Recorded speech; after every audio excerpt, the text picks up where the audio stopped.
Zaid Hamidi, cadang gubal RUU, bagi kekalkan kerajaan sehingga habis penggal.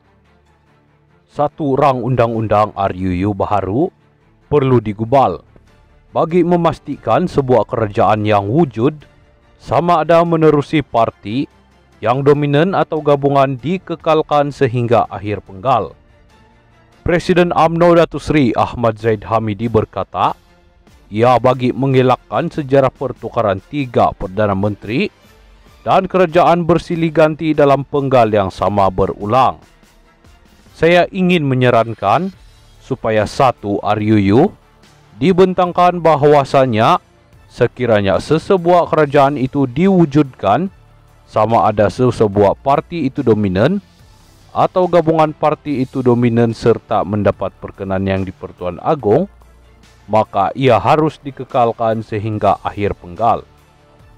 Jika tidak, kita akan mengalami perkara yang pernah berlaku sebelum ini dan ia tidak baik untuk negara serta rakyat keseluruhannya, katanya pada sidang media Hala 7 Strategik Kementerian Kemajuan Desa dan Wilayah di sini pada Sabtu. Beliau berkata demikian sebagai merujuk kepada gerakan Langkah Dubai yang dikatakan bertujuan untuk menjatuhkan kerajaan perpaduan pimpinan Perdana Menteri Datuk Seri Anwar Ibrahim. Mengulas lanjut, Ahmad Zahid berkata, pada masa yang sama harus ada perubahan dalam minda ahli politik bahawa sesuatu gabungan parti yang telah diperkenankan yang di-Pertuan Agong untuk membentuk kerajaan mestilah diberi laluan mentadbir negara sehingga penggal terakhir parlimen. Katanya ahli politik seharusnya bertindak dan berfikiran positif dalam membawa RUU itu. Biarpun politik itu sangat dinamik dan pragmatik, dalam hal ini kita harus lebih praktikal untuk menjaga sesebuah negara. Boleh berbeza pendapat, tetapi untuk kepentingan negara, kita tidak harus menjadikan rakyat sebagai satu bahan uji kaji demi kepentingan nafsu politik dalam kalangan ahli politik. Cukuplah untuk kita belajar daripada pengalaman yang lalu, katanya lagi. Beliau menambah, kerajaan perpaduan yang telah dibentuk atas titah perkenan yang di-Pertuan Agong, Al-Sultan Abdullah Riayatuddin Al-Mustafa Bilal Shah, pasca pilihan raya umum ke-15 perlu dipertahankan. Sementara itu, Ahmad Zahid ketika ditanya mengenai dakwaan sogokan oleh pihak Perikatan Nasional PN kepada yang di-Pertuan Agong sebanyak RM1 bilion untuk menjatuhkan kerajaan, beliau berkata, saya hanya baca kenyataan daripada media. Langkah Dubai, tindakan ke atas Raja Petra, polis rujuk peguam negara. Kuala Lumpur, polis akan merujuk kepada pejabat peguam negara bagi menentukan tindakan ke atas penulis blog kontroversi Raja Petra Kamarudin berhubung dakwaan terdapat gerakan ahli parlimen pembangkang untuk menggulingkan kerajaan yang dikenali sebagai Langkah Dubai. Ketua Polis Negara Tan Sri Razarudin Hussein ketika dihubungi Astro Awani hari ini memberitahu pengasas dan penulis portal Malaysia Today itu kini berada di London. Raja Petra bukan sahaja diperlukan untuk siasatan kes ini, sebaliknya ada beberapa kertas siasatan yang dibuka terhadapnya sebelum ini. Selain Raja Petra, beberapa individu lain juga akan dipanggil berhubung dakwaan Langkah Dubai itu, katanya. Polis sebelum ini memaklumkan sudah merekam keterangan 4 individu berkaitan isu Langkah Dubai yang dikatakan bertujuan menjatuhkan kerajaan perpaduan pimpinan Datuk Seri Anwar Ibrahim. Mereka adalah pempengaruh media sosial Badrul Hisham Syaharin atau nama panggilan Cikgu Bad, Wan Muhammad Azri Wan Deris atau lebih dikenali sebagai Papa Gomo, serta blogger Salim Iskandar. Media melaporkan individu-individu itu dipanggil bagi membantu siasatan kerana mereka dipercayai menggunakan media sosial sebagai platform untuk berbicara mengenai isu berkenaan.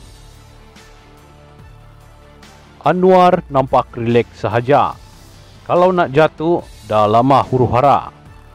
Kesahihan langkah Dubai bagi menggulingkan Perdana Menteri Datuk Seri Anwar Ibrahim terus menjadi tanda tanya selepas pemimpin pembangkang tidak mengaku terlibat dalam rancangan tersebut. Bagaimanapun, seperti kata pepatah, jika tiada angin, masakan pokok bergoyang. Kabar mendakwa wakil-wakil rakyat kerajaan sedang dibeli juga kuat tersebar. Bagi Timbalan Presiden Amanah Datuk Seri Dr. Mujahid Yusof Rawah, selagi tiada pihak yang mengumumkan menarik sokongan dari Anwar, maka kerajaan masih lagi kukuh.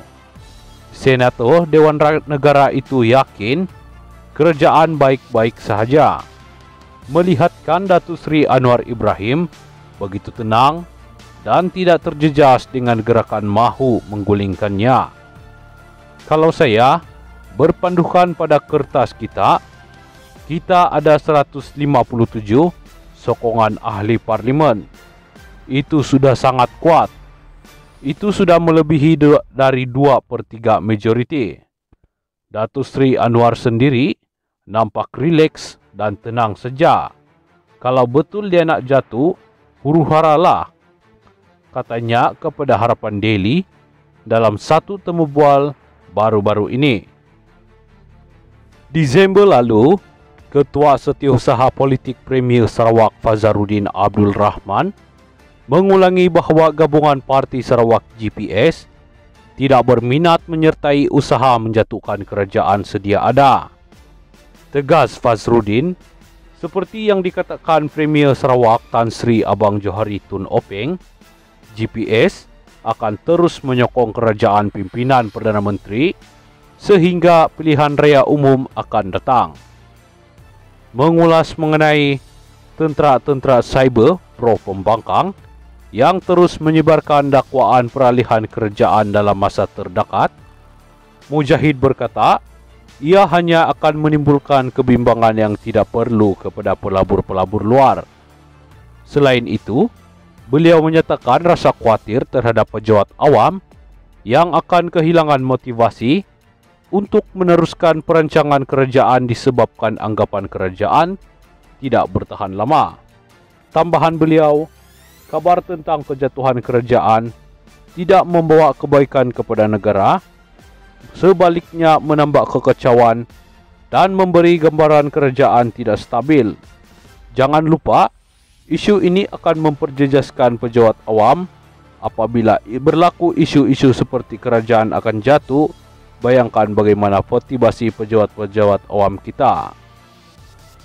Jadi, kesannya mereka tidak lagi memberikan khidmat yang baik kepada rakyat kerana memikirkan tentang kelangsungan kerajaan. Kemudian, pelabur, bayangkan pelabur nak datang dengan Datuk Seri Anwar Ibrahim pun secara agresif minta supaya pelabur-pelabur asing datang. Tapi bila jadi begini, mereka akan ragu-ragu.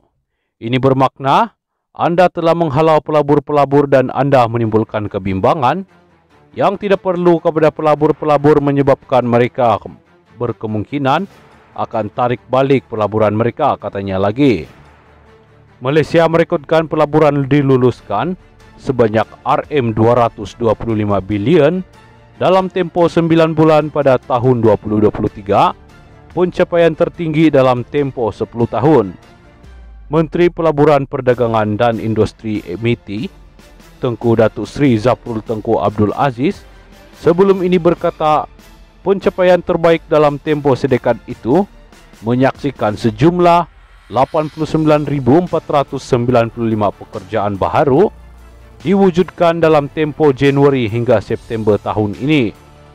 Rekod pelaburan diluruskan tertinggi ini adalah lonjakan sebanyak 6.6% berbanding tempoh sama tahun lalu, atau terbaik berbanding purata 9 bulan berjumlah Rm222.6 bilion dalam 10 tahun, ujarnya.